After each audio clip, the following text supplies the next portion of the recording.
তই জান মধুৰ শব্দ কোটি ব্ৰহ্মাণ্ডত অধিক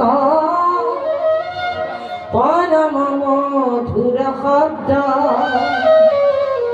শুন সদা কৃষ্ণ গুণ যশ।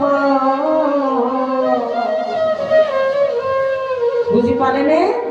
গোসাঁইজোকাই কি কৈছে যে কাণক কৈছে, সেই কাণ, এই কোটি ব্ৰহ্মাণ্ডত যিমানবোৰ শব্দ আছে এই শব্দবিলাকৰ কোনটোৰ ভাল কোনটো বেয়া শুনিবলৈ এই গোটেই তত্ত্বখিনি তইহে ক'ব পাৰ। চকুৱেতো ক'ব নোৱাৰে, পাৰিব জানো দেউতা? নোৱাৰে, নহয়নে?